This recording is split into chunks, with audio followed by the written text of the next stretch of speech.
of sense to want to take that one away. See what this final ban will be from ThunderTalk, if they even decide to take a final ban. They didn't in the previous game. It's going to be the Neferi taken away. Now, oftentimes in this situation, teams just slam the Varus straight up as one of those first picks to be able to grab for yourselves. Things like the K'Sante, though, are also still available and unbanned at this point. Now, with Varus, you have some flexibility. If you have a solid team fight, front-to-back setup, you can go for that on-hit attack speed. Varus, very good at shredding and destroying tanks, but if you have a poke setup and you have a lot of squishies on the other side that are very dangerous to a Varus, then you opt in for the lethality build. You try to poke them from afar. ThunderTalk, though, gonna go for an old classic for Beichuan in that Sejuani. Powerful pickup to help facilitate the rest of the lanes. He got his carry game in, cashed it in on the Lilia, made good use of it, back to the facilitative role. Yeah, exactly. He had a pretty bad game on the Skarner, then a great game on the Lilia. But there's only so many of those kinds of very carry-orientated junglers that we've seen Beichuan really play, and as you said, the Sejuani, a big pickup for him, and it works well into almost every composition. It keeps it very wide open in terms of what you want to play. This Victor does narrow things down a little bit more. You're going to be looking to get set up into the later stages of the game. That Arcane Storm can be huge, though, if you can get the scaling off. IG right now, they're also pretty far open. The Varus works in all kind of compositions. Plenty of different builds that you can go towards at the moment. Oh boy. Go on, let's do it again. Yeah, okay. Now, I swear, in the previous 2 times that we have seen this Nidalee picked up for TheShy, it's been an encounter matchup. He took it, I think, once into the Gnar. What was the other one? Was it into the Renekton? Was it the Renekton? Okay, yeah, so he has picked it into both the ranged and melee kinds of matchups, but they were counters both times. This time, he's feeling good enough to just slam it blind. Now, what I like that IG is doing with this setup is they are not revealing if this is Nidalee for TheShy or Nidalee for Jiejie, because you have now locked in the Sylas, most likely for Rookie against the Victor matchup, and IG can debate depending on what ThunderTalk lock in for themselves on 3rd and 4th pick here, because more than likely they want to save counter pick for Feather in the bottom side to ensure that they have a good Hoya is not scared at all. He's like, go ahead. Throw the Nidalee against me, TheShy. I dare you. I've got Yorick ready and available. Alrighty. The Yorick, when the changes came through, I looked at them and was like, that looks like they're making him pro-playable.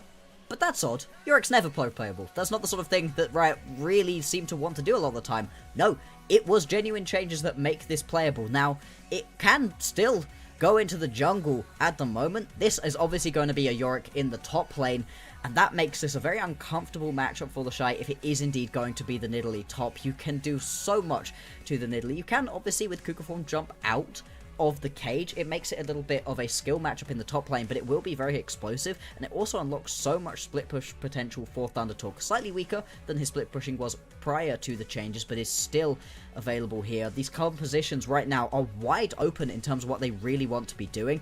ThunderTalk, they're kind of looking more towards the later stages of the game right now.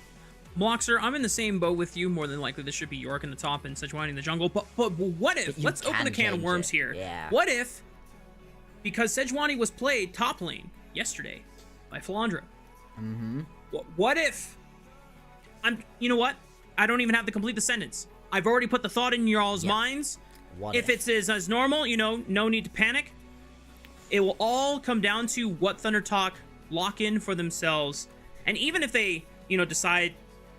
Actually, regardless of what ThunderTalk lock in for, you know, 4th and 5th, they can easily swap between Sejuani and Yorick. I guess it really depends on what IG round out their composition with. Yeah, I was wondering what ADCs were really still left up and available. ThunderTalk, they've gone towards the Jhin right here, so they are very much going to be looking for the later stages. They need these team fights to be slower.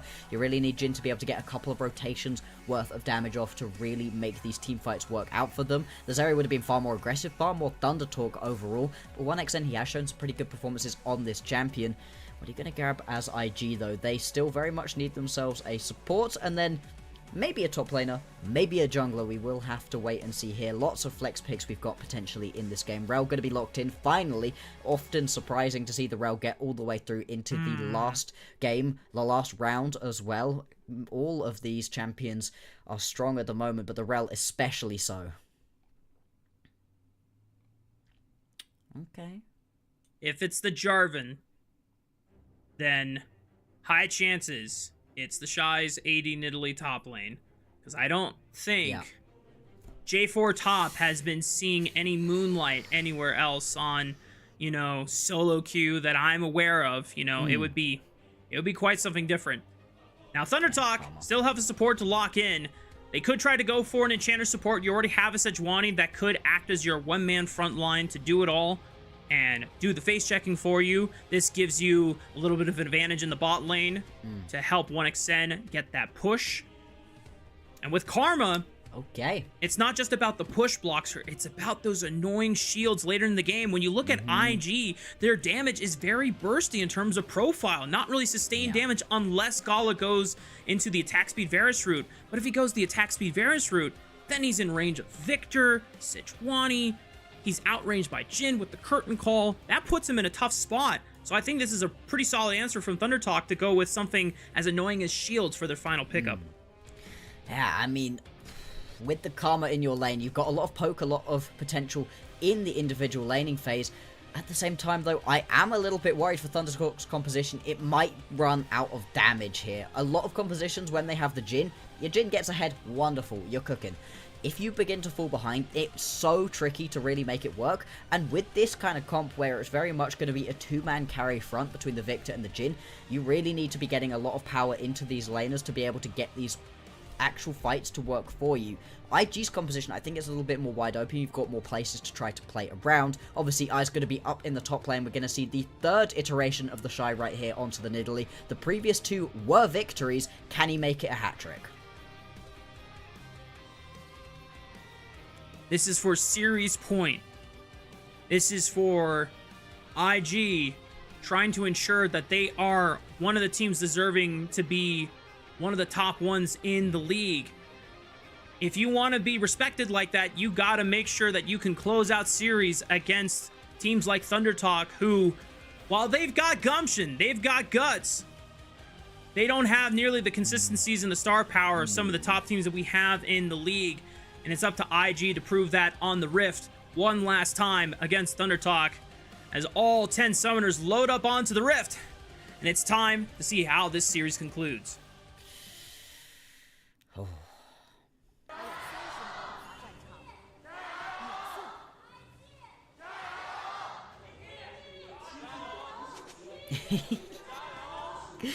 There's some ThunderTalk fans. There are. There's at least 5 of them. They're few, but they're loud and proud, and that's all that matters. Don't let the IG fans dwarf you out, TT. It is always great to hear some more fans for some of these smaller teams, newer teams, to really be showing up in a big way right here. ThunderTalk, I think they're going to have found themselves quite a lot of fans in that first split. We're looking so good. Right now, they've got IG on the precipice of losing a matchup. Let's see if they can really close this one out. It would be a crazy story of the day. As you said earlier, FPX being able to beat Weibo, ThunderTalk beating IG here would make this truly a day of upsets and set us up so well for our final series of the day later on. Right now, looks like it's going to be standard jungling so far. It's going to be Beichuan starting towards the top side of the map, working his way down, and the opposite here for Jiejie. Yep. It does give Jiejie options to potentially threaten Hoya on the top side, since he will be finishing his full clear on that top side river. And with the way that TheShy wants to play out this lane, it's all about being a nuisance, trying to poke out this Yorick, using the ranged form, auto attacks, combined with the grass procs, and just constantly harassing and poking him out. And to be fair, Yorick does have sustain, but it requires him being able to walk up and smack TheShy with a Q shovel. And so far, he's not been given the chance to do that. No, this is going to be the sort of matchup that really sucks for the Yorick earlier on. You're constantly going to be getting poked out, having to sit quite far back. Once you have that level 6 available to you, Maiden does do a huge amount of damage. He's not going top? He did this in a prior series. Yeah. He full cleared his bot red side, and instead of going to the full clear top side, he's looking for an early gank on the bottom side of the map. Meiko already burning the cleanse out of 1xN and Feather. Now Feather has to flash, and Jiejie doesn't get it predicted, but he flashes forward, guarantees the kill for IG.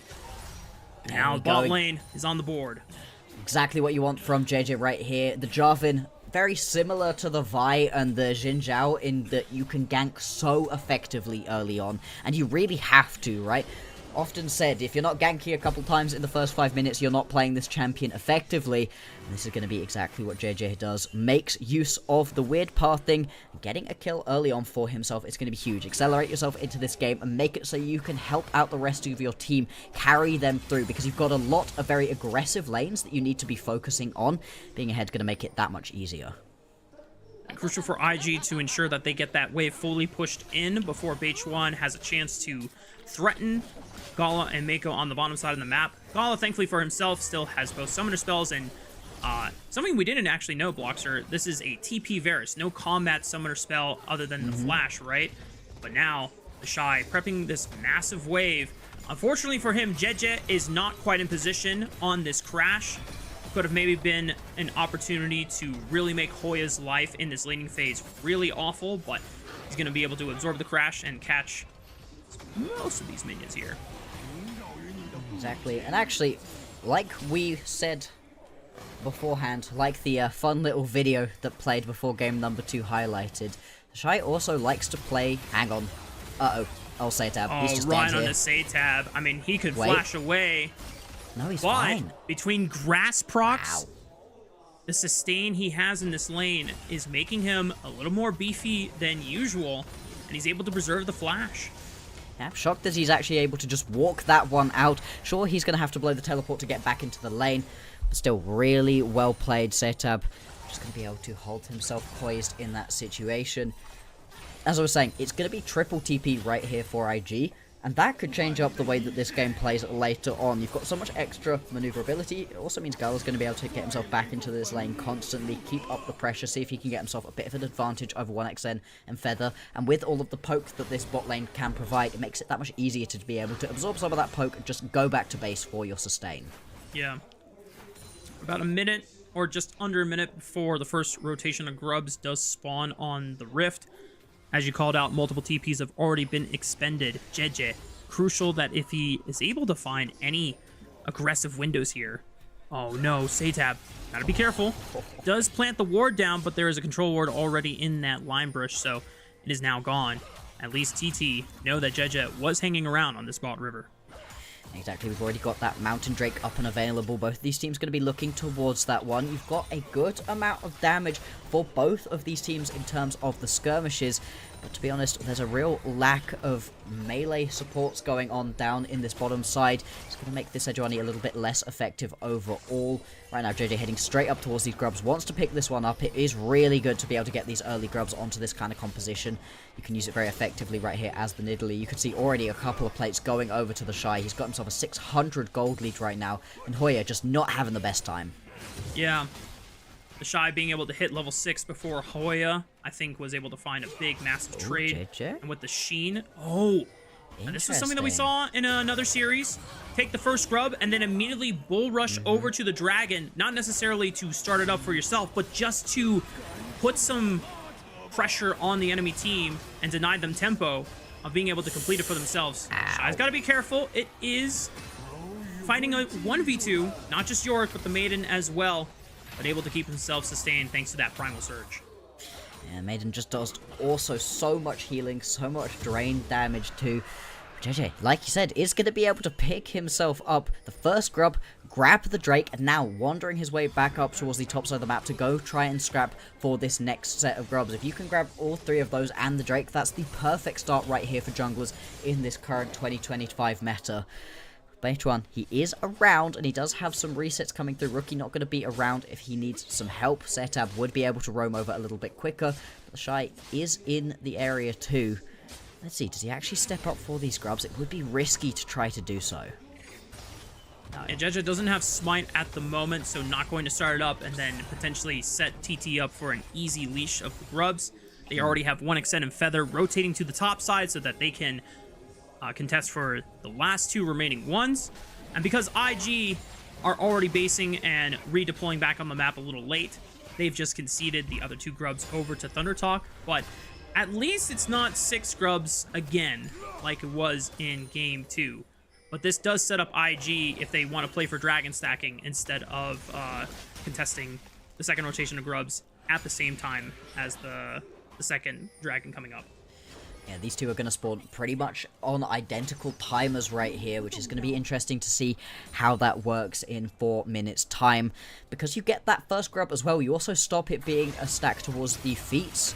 So it's just an overall nice play right here from IG's jungler. Jiejie has been a real carry potential for them. He's had some pretty good games, some also pretty questionable ones. So far looking good on the Jarvan after that early gank. Bot laners, top laners, they have swapped around a little bit right now, and you can see TheShy still so happy to be stepping up right here, but it's so much easier to lane now that Maiden is up and available for Hoya. He's a lot less likely to just get solo killed. Does still have to be careful. There's obviously big damage that TheShy can put down.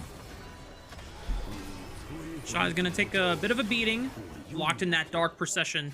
Beichuan was in the area, but Jiejie popping up on that bottom side jungle, getting mid prio from Rookie as well. Being the first to move over and threaten, Hoya has to respect and not go too far forward, otherwise risk being extended or overextended in the waiting arms of something like a Cataclysm and a Sylas coming his way. Oh, wait, what is this? Gank mid, that was mid lane. Play top, okay. It's just the Chaos Storm thrown out by SeTab. Good flash by Jiejie to dodge the Glacial Prison. Could have been deadly if that had connected. No flash on Jarvan available, but a big chunk on 1xN. Still has both summoner spells available, just in case he needs it to escape. Jiejie looking to at least stop it. I don't think he has enough damage by himself to make the play possible, but he's just going for it. Okay. But the shield from Karma is going to keep himself alive for now. They're just keeping 1xN locked under the tower. Beichuan is sprinting it towards the top side to see if he can bail him out, but it might not even be needed because there's just not enough damage left on the side of IG unless he can find this arrow. Gala winds it up. Nope, not going to be able to pick that one up. There would have been a shield available on Feather again, so it would very unlikely to kill in that situation, but you still are able to at least get some good poke down. Fact is, though, 1xN doesn't flash, doesn't cleanse. It was only the heal out of Feather needed to stop that play from happening. It's quite a lot of time invested up towards the top lane to not really get anything from it. Still, small advantage right here for IG. They've got themselves about 1,000 gold of one, very much spread across all of the lanes at the moment.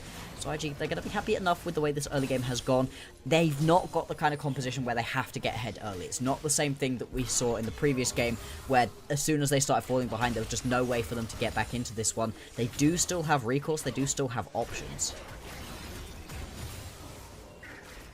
It definitely feels weird to say that if you don't snowball with Nidalee, then you're kind of doomed. But because of bruiser itemization, we've actually seen there is one breakpoint in Nidalee, at least 80 Nidalee top, where she is kind of a champion again, and that is at level 16. Because at that point, you have at least 2 items, sometimes 3 if the economy is really good, and because of the way the bruiser itemization works and all the grass procs you've accumulated throughout a 25-minute plus game, at that point, you have a large health pool. And the way that TheShy has explained in interviews is that the way he plays it is he is just a deterrent to the backline. He steps up, he threatens. If he lands a spear, he can go in for a big nasty chunk because the extra execute damage you get on your empowered Cougar Q form, right? So I'm just pointing out that, like, while a lot of people are very speculative and still memeing this Nidalee top, it does damage late game. It is a legitimate backline threat. It's just very hard to play. Yeah, it's the much harder path to doing the same thing that we... Oh, hang on, Gala just gonna get jumped right here. Takes a huge chunk of damage. Fourth shot. Oh, good flash. Meiko gonna stall it, but now he has to block the curtain call as well. Crash down away. Maybe Meiko falls, and he was just out of the curtain call range. Meiko believed that he would not cost his 80 carry's life by flashing out of the way of the last bullet. Oh, I was so convinced that Meiko had just sold Gala down the river. Instead, it's just going to be both the ADC and support for IG forced way out of lane. They're not going to be able to contest right here for this second Drake of the game. Instead, it's going to be Jiejie picking up a set of grubs for himself. 4 grubs to 2 looks like it's going to be the trade right now. Good play out of ThunderTalk, really using the long-range engage that you can get out of the Sejuani effectively to make that play almost work. They're going to be annoyed they weren't able to actually grab the kills, though. Yeah.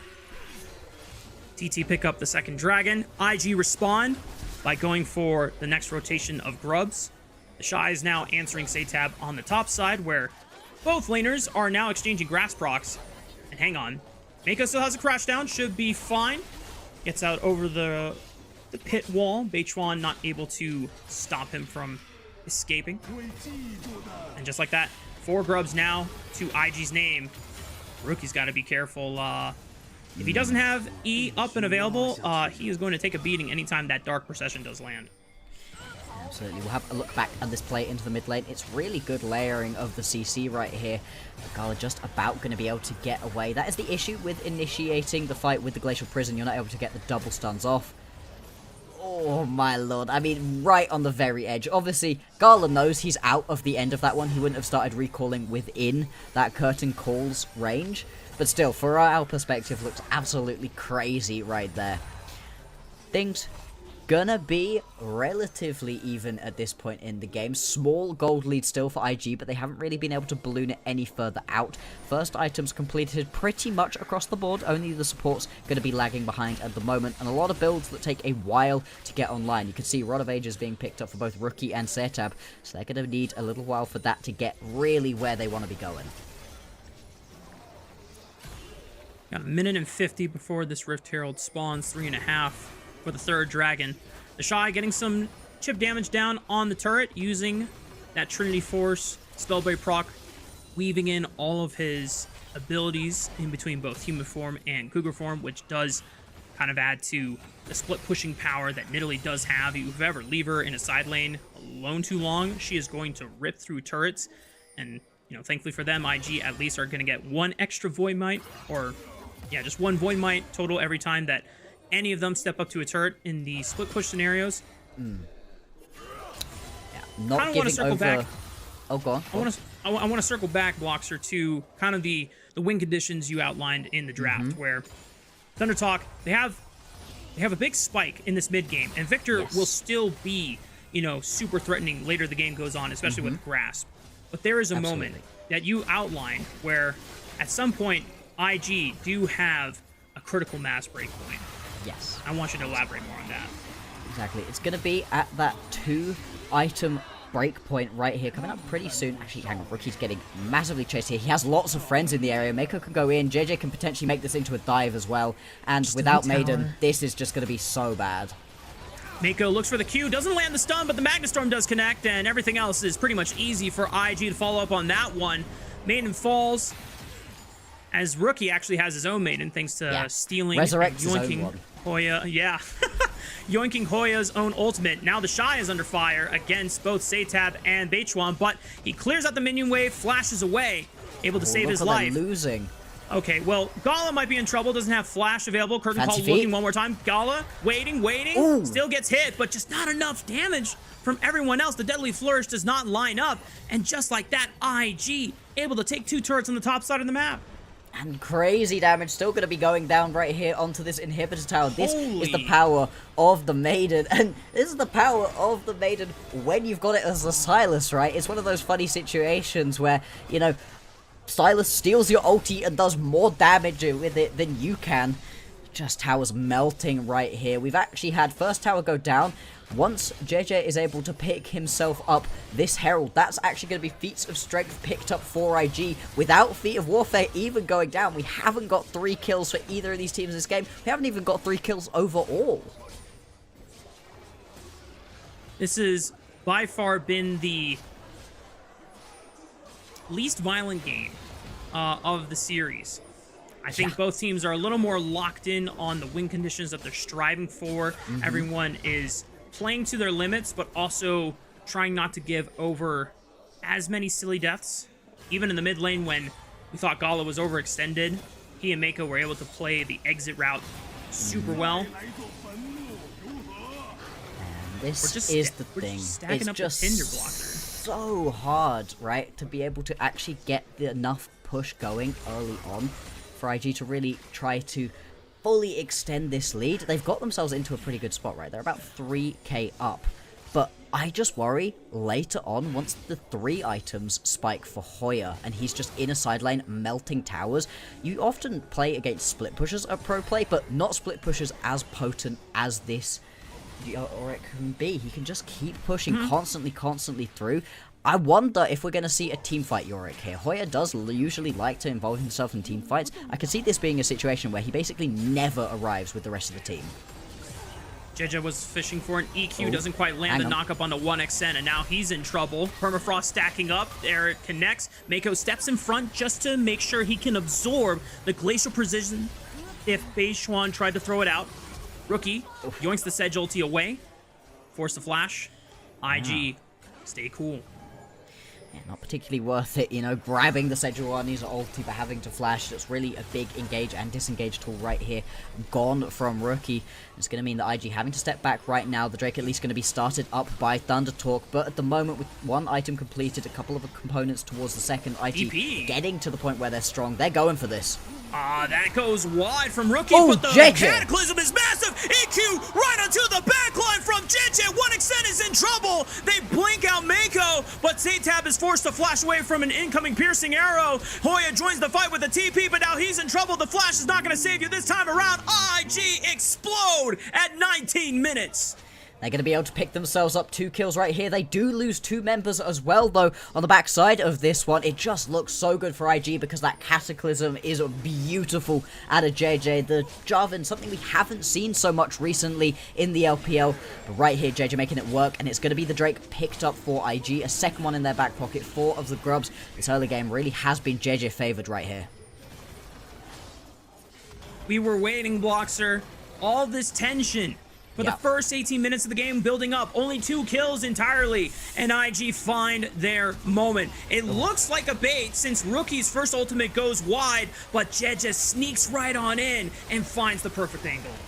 And it's 1xN just in and amongst everybody else during this team fight, exactly where you don't want your Jhin to be. Jhin trying to play right on the edge of range, never even gets to think about ulting during that team fight. And as such, ThunderTalk, they're not going to be able to come out on top of that one. The gold lead still only going to be about 3.5k. It hasn't expanded too much from where it was a couple of minutes ago. But IG, they're just showing that they can get themselves into good spots during the early stages of the game. And as we had been saying before, we were so rudely interrupted by these teams actually deciding to go for plays. IG, they reach their critical mass very soon. In the next 5 minutes or so, that's when IG get those 2 items completed. Your Sylas can burst people down. Your Nidalee is at the strongest point she's going to be in this game. And the Jarvan is already doing work on just that Thunder Sky. 3,000 gold advantage for IG. It's something that we didn't get a chance to highlight, but the fact that IG were able to wait so long before locking in their jungler of choice for Jiejie, he is able to reap the rewards of seeing both Victor and Jhin show, and both of the champions that don't have escapes once the flash is burned. That is the easiest Cataclysm setup every single time. As Beichuan now tries to find a way to punish Gala, but Jiejie steps up, absorbs a deadly flourish in the setup for ThunderTalk. No way to follow up on Gala. Now Beichuan is the one caught out. No flash. This poor rider is going down. And IG continue to steamroll through the game. TheShy gonna manage himself against Hoya. Was down 50% HP, but now there's a chance to collapse on the Yorick. You already have Meiko running towards the bottom lane, and Hoya has no flash, praying that the Maiden will bail him out. But the stun from Meiko sets up TheShy. Doesn't land the spear, but the ignite from Meiko is taking him down. No sustain's gonna come in from that shovel. TheShy puts Yorick into the dirt. IG continuing to accelerate the game. Yeah, they're going to be pushing through the mid lane right here as well. Not quite going to be able to take this tower down. Some low health bars, but there's no real response available here out of ThunderTalk. They were able to pick themselves up that game in game number 2. They were able to put themselves in a good spot for a few minutes in this one, but unfortunately, Beichuan right here on the Sejuani just not having the same impact he had on that carry Lilia. His tank performances today have just been a little bit lackluster, and unfortunately, without having a big play through your jungle in this one, it feels so hard to make it work. We'll have a look back at what was happening mid lane. We were watching the bot lane play as this went on. Jiejie just jumps on forwards. He's definitely having the better time of the jungle in this one. And of course, they aren't actually able to pick themselves up the tower. Do end up kind of just stood next to the base of ThunderTalk for a while. It's pretty funny to watch, but they don't actually pay the price for it at all. Yeah, IG have not officially broken the base open yet, but it's a 6,000 gold advantage. They've got 2 dragons to the name now. 4th dragon of the game spawning in a minute and a half. Baron coming up in 2 minutes. And Otacon is still live for the taking. IG just going to play the map cleanly out. Oh, good spear from TheShy. Just going to make Feather a little sad that he has to walk all the way back to the safety of his teammates. And no one on ThunderTalk is going to even try to walk up and contest this objective. In that big previous team fight that we had, no one on ThunderTalk is going to step up, right? Right, Raafaa? That would be dumb. Hoya TP'd in. No one's going to get in. Beichuan tries to look at it, but it's secured. And I don't think ThunderTalk can even get in and take a couple of roses for themselves. They might as well make a bouquet for their incoming funeral, because the rest of ThunderTalk have been exposed, pulled in by the hopes of maybe stealing an objective away from IG, but 1xN forced to flash, cannot escape the Cougar and Demacian Prince of IG. They have the Otacon withdrawals, so they can play as hard as they want to, force as many kills as they can get, and this game is pretty much over. Raafaa, my head is in my hands right now. In my hands. I just... Look, ThunderTalk, they live by the sword, they die by the sword. Yeah. And in that one, they wanted to go for the fight. It was a bad idea. It was a really bad idea. And that was shown, right? Especially at the point at which you've already lost the Atakan, because at most you're just getting those false lives back off. They step up here anyway, and I was wondering, hey, do we end up seeing the team fight Yorick? Yes, we did, and it does about as much as one would expect. He's really not able to get involved in this one, and I just love the all-in right here. There's so much mobility and so much follow-up that you've got from this IG composition that they're able to just go flying in. 1xN, he's not going to be able to survive that one, and as you highlighted, a false life means that it's not even going to be deaths to the tower right here. Hoya at least doesn't go down, but Beichuan does on the backside of this fight. And it's a complete disaster here for ThunderTalk. And now the jungle quadrant doesn't even really belong to ThunderTalk anymore. Unless they bring more friends to the party. I don't know who got the blue buff, but I don't think it really matters. IG have done what they wanted. They lured ThunderTalk back into the forest. And here comes the Cougar once again. The rest of IG sinking their fangs into ThunderTalk members one by one. TheShy gonna look for another spear, doesn't quite find it. It's a triple kill for Gala. And the rest of IG continuing to put more nails into the inevitable coffins of ThunderTalk. Yeah, with just 1xN still available, he is at least going to stop a push onto the base, but the Baron going to fall right here to IG. They didn't need it in their first victory against ThunderTalk in Game 1 of this series. They're going to need this one right here just to be able to crack open the base with 4 grubs available to them as well. The base, the Nexus, is going to be the next target available, and it's just been such a rough game, unfortunately, right here. ThunderTalk not even able to get themselves what would be feats of warfare at this point in the game. No kills going over to them time and time again. They don't own this bit of the jungle. They shouldn't be stepping up into this bit of the jungle. They have no right to do so, but at the same time, ThunderTalk, they don't know how to stop themselves from fighting. This team loves a good scrap. Unfortunately, at this point, it's just a wallet diff. It's just a comp diff, getting chunked down. Some really good engages right here. Lots of the chains landed out of Rookie. Very aggressive plays out of Jiejie as well. Honestly, everybody so far from IG has played a heck of a game. Yeah. And credit where credit is due. ThunderTalk is definitely one of the teams that, when they're behind, they don't let themselves just passively bleed out. They try to fight their way back in. And, you know, we've seen in Split 1, when this team is on sync, they believe in the same call together. The problem is, being down this much gold, it doesn't matter how good the call is, unless if IG are playing super, super, super poorly or someone is terribly out of position, none of these fights are winning. It's going to take a throw right here for ThunderTalk to be able to get back into this game. The inhibitor towers are going to begin to fall. You've got these Baron empowered cannon minions just beginning to bear down onto the base. ThunderTalk, you're going to have to try for one more fight. We know they like to do that. Don't know that it's going to work out. Shy playing with his food right now in the faces of multiple members of ThunderTalk, while the rest of IG are barreling through the bottom lane. Now 2 inhibitors completely exposed and destroyed in one swift sequence by IG. And they're going to use the power of this Baron minion to start knocking on the Nexus towers. Curtain call opened up by 1xN. Tries to find a window here. The Glacial Prison thrown out by Rookie as he engages onto Feather, forcing him to flash. Beichuan now thinking about trying to step up and look for a counterplay, but Rookie sustains off with the Kingslayer. And the rest of IG gonna step on back. The flash forward, forward bullet from 1xN does find Rookie, creates a 5-on-4. And now IG are gonna have to respect their time has come to an end in the base of ThunderTalk. Yeah, unfortunately, IG not going to be able to close this one out. ThunderTalk, they fight back. You managed to get a pretty big shutdown right here for 1xN. It's going to help him get further towards a next completed item. Last Whisper now going to be in inventory in an attempt to deal with this unkilled Jarvan. Jiejie having such a massive game. It's something. It's another kill. It's one more kill. They've got 3 finally. But there's a lot of unkilled members right now on IG. And it still feels like that was just delaying the inevitable. Yep. Like we said, I think it's admirable that ThunderTalk will still be one of the few teams that can play as a 5-man unit and believe in the same call even when they're super far behind. Unfortunately, the individual star power sometimes just does not match up to the pedigree of some of the rosters that we have in this league. When it works, it's awesome to see and we celebrate it because it deserves to be celebrated, but the expected outcome was IG going into this series. The fact that ThunderTalk took a game off of them in that second game is still something pretty notable. But for IG, this is a team that we talked about has the potential to tango with the top teams in the league. They're ones that upset top esports, but then crumbled against some of the other teams in the league. Yeah.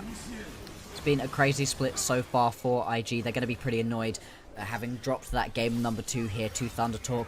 The narrative about them really had changed after the win against top esports. Now, there's still going to be some questions about them. They just need to clean this one out nicely, close it out exactly as this game should have been a little while ago.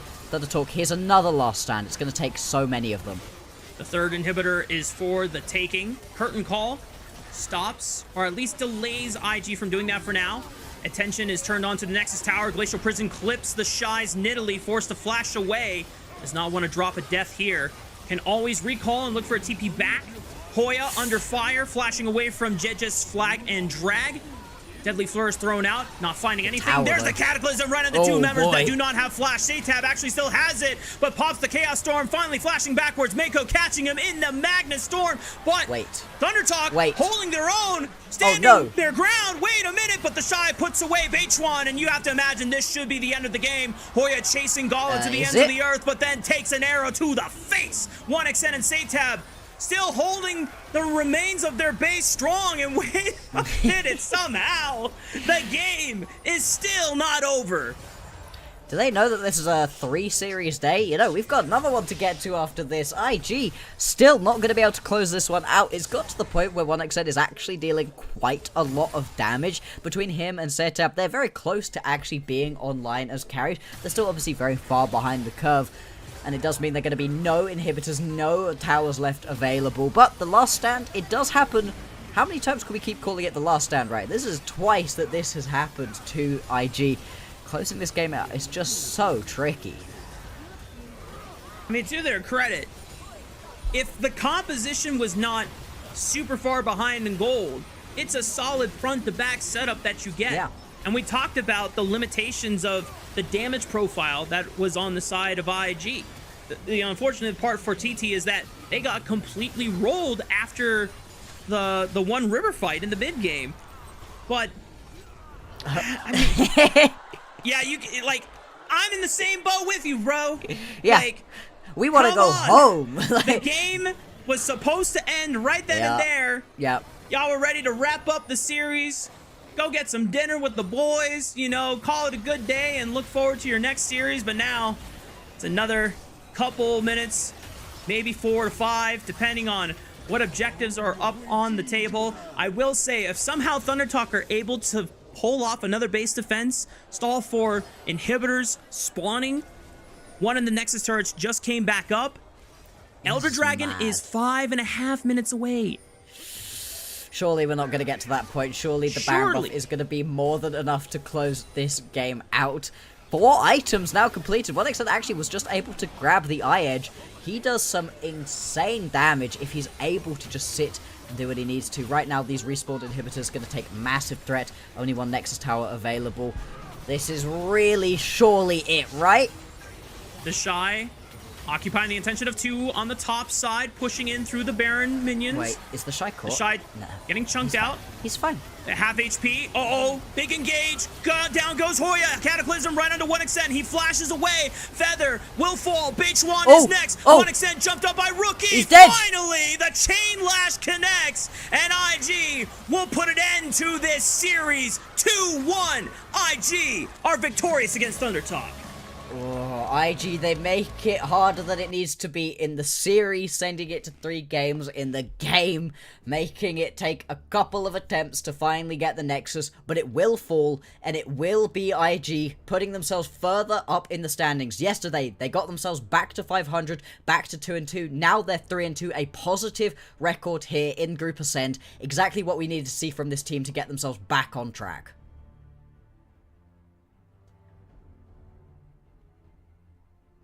That second game is still going to be one that IG will have to look back on with a lot of scrutiny and really analyze how much were they giving away over to ThunderTalk for free, and needing to be more disciplined about what kind of objectives you are trading for that kind of power in, you know, all 6 grubs freeingly, you know, taken by ThunderTalk. And I think at least in terms of adaptation from Game 2 to Game 3, one of the things I really loved about Jiejie's pathing was when he went for that first grub rotation, he takes the first one, notes that TT are setting up for the dragon, beelines it over to the other side, and stops them. And while, yes, you know, TT end up getting the other 2 grubs in response, what IG is doing is pushing and pulling ThunderTalk to their own game. IG need to be the ones in control, especially against teams like ThunderTalk and, you know, the middle of the pack, or any teams on the lower end of the standings in Group Ascend. You can't let those teams dictate you, right? I think my Parsec cam froze. I'm not sure if it's me. Okay. Well, but yeah, my point is made. Yeah, exactly. And also with that 3 camp to gank that he went for as well, picking up that first kill as well. So nice out of Jiejie. He would be my MVP for this game. I think he played this an incredibly well-executed Jarvan game. But honestly, everybody from IG looked pretty good. This is now an undefeated Nidalee top right here for TheShy. It wasn't the big carry in this game, but it was being a big threat. And actually, towards those later stages of the game, the threat of the spears was doing exactly what we were saying, right? It buys space. It buys extra space for your players to be able to step up and do the damage they need to. It's a roundabout way of getting to a tank. You know, the Scion could do it by just being a beefy frontline wall. The Nidalee, you've got to be threatening with the spears, but it does the same thing. It buys space for your other carries to be able to do their stuff. And also, he was a threat on the side lanes as well. Well played from pretty much everybody on IG here. Yeah, it's not about the spears doing the damage. It's about the spears connecting, and suddenly you're panicking because, oh god, if TheShy jumps on me, he's going to take like 60% of my HP in one combo. And that was the big threat there. But as you said, pretty much everyone on IG played a relatively clean game. I still would give it to Jiejie because he was the driver for the early game. And the big engage that broke open the whole snowball for IG was through Jiejie sneaking in over the Dragon Pit and finding that angle that, you know, whether Rookie's Glacial Prison was intentionally a miss or just, you know, a field goal, everyone for ThunderTalk was just coming in right with the Cataclysm, and 1xn and Feather got completely annihilated in the setup. Absolutely, they did, and that was the full turning point right there for IG. It was a good game from them from the very beginning. You can see it's a pretty smooth trajectory upwards towards their victory. Huge damage right here for TheShy and Gala, both of them crushing their lane opponents. Hoya on this Yorick. It was a teamfight Yorick, and I'm disappointed in that. I can understand why he felt like he had to go join the rest of the team. They were getting crushed in the 5v4s, but there are a couple of situations where he actually had waves pushed up against towers, could maybe have been able to get a lot more for his team on the backside of these fights. Instead, comes and joins, really isn't able to do too much. He does damage on it, sure, but you're never really getting the kills. You're never really getting too much use even out of that cage either. It was a bit disappointing to me. I was very excited for this Yorick, and it didn't work out. I wonder if that's just because Hoya recognized they didn't have the majority of the grubs on their side, so there is no point in trying to go for a split push win condition for the team. But it is something that I want more teams to explore, and I love that you brought it up during the cast, because there's a difference between, you know, having pressure on a side lane as, like, you know, a Renekton or or even, you know, champions that just build Trinity Force naturally in their kits, like Jax. The Jax we've been seeing, yeah, and like Jax, you know, functions as a split pusher, but also will have great teamfight presence. But you know, when we think of like dedicated split pushers, Yorick is one of them. Tryndamere is one of them. Hell, Fiora is kind of one of them too in certain scenarios where if they pick a tank, you will always, or at least should be, destroying the tank in the 1v1, and you are actively pulling people to your side of the map. That is what we mean by, you know, an effective split pusher, and one that drastically warps the game state, because the enemy team has to respond to you at that point. But we didn't see that kind of pressure come out from Hoya. It's the false assumption, right, of, hey, my team's getting destroyed in these 4v5, so I have to go join them to make it a 5v5. No. You go split push harder to make it not be a 5v4 anymore. Make it so that you've got multiple people having to come and respond to you. At least one person. If you're strong enough, it maybe takes 2-3 people to come and join up and play alongside you. To be fair, we really don't see Yorick that much. It's now pro play viable. It wasn't beforehand, so a lot of these pro players aren't going to have had as much time on it. I'm hoping that we're going to get to see the next levels of this Yorick really be unlocked, because it is interesting. It is a completely different playstyle to what we've been seeing. You've got your fighters, you've got your tanks, but this is something that completely changes up the game if you play it effectively. Still, Hoya, he's been having some struggles anyway for ThunderTalk. He had a pretty good game in game number 2, so I'm not going to be too critical for right now. IG, they are just better individually. Yeah, and I think that's the reality of ThunderTalk, is these individuals have to really rely on drafting strong team fighting compositions, or teams that synergize really well together in 5v5s, because you can tell that ThunderTalk are willing to drop side waves and make really uncommon timers with their teleports just to force a play, just to force something like that. And I think that is totally okay if the top laner you're doing it to is playing someone that, you know, doesn't lose a lot by dropping that kind of income on the side waves, right? And Rumble is, you know, you're going to be at least super impactful with your ult placements, right? Yorick, not really the same story. Nope. And as we called out, we had our vote for Jiejie. The LPL official broadcast agrees.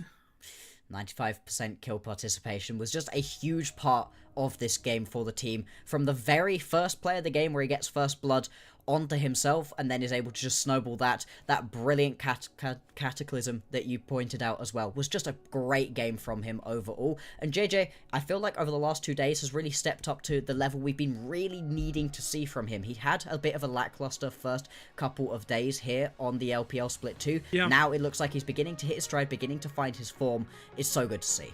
Yeah, you have to remind everyone that in Split 1, when a majority of IG was falling apart, Jiejie was one of the few constants in that lineup.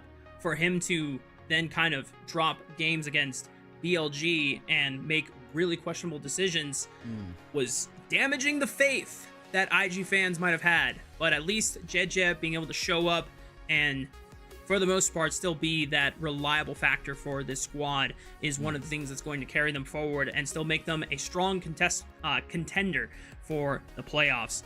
But that is still like 8 weeks ahead of us now. 7 weeks, I guess. We're technically in the second week. But ladies and gentlemen, that's the end of the second series, which means it's time for JDG and BLG right after this break.